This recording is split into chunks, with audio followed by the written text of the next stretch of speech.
Hey, what's up? I'm here in Cairns, Australia again. I'm here in front of the lagoon in Cairns. Basically, it's just a giant public pool that people can come, chill out, relax, and just, I don't know, just all be around in a public place. I don't know. But it's just a big public pool. You don't have to pay for it, which I think is pretty cool.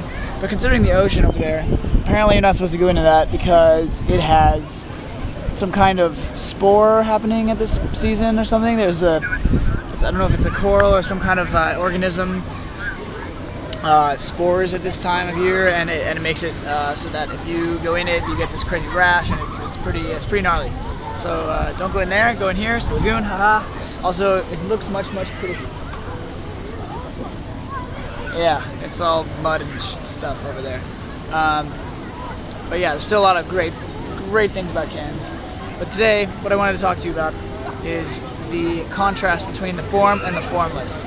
Now, what does that mean? Well, okay, the form being all things physical, like for example, this GoPro case, or this sandal.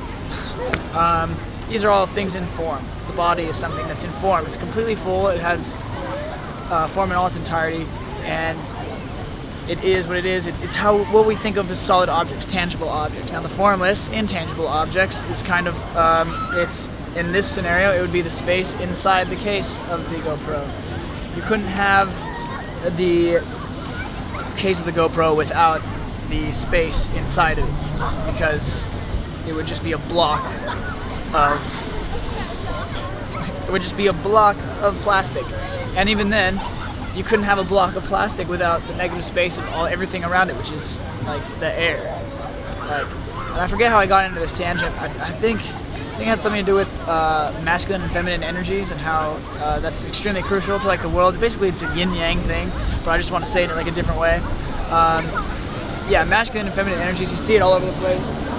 You see it obviously in animals. You see it in the animal kingdom. You see it in nature, of course, all the time. And you see it obviously in physical objects. Like for example, the function of a bowl. You couldn't have a bowl if you didn't have the concept of negative space, because otherwise you'd have a solid brick, bowl, kind of like a semi-sphere of plastic or whatever you're making the bowl out of, or glass, whatever. Same thing goes for cups. You couldn't have a cup if you couldn't have negative space. It's just another way to view things. I just find it very interesting. This whole duality. So you have not having one like this. I couldn't make this like a shadow has positive negative space. I couldn't make this shape without negative space between my fingers. It just wouldn't look the same. Trying to think of a world without positive negative space, it's mind-boggling. But it's something interesting, and it's something entertaining, I think. That's pretty worthwhile. So positive and negative space, masculine and feminine energy, basically makes the world go around, and whenever you kind of tap into your side of that kind of polarity, masculine or feminine, or even if you choose the middle ground, if you choose to be more neutral, more androgynous, that kind of gives you a greater sense of balance. And of course, if you decide to go polar masculine, if you can have a polar feminine partner, then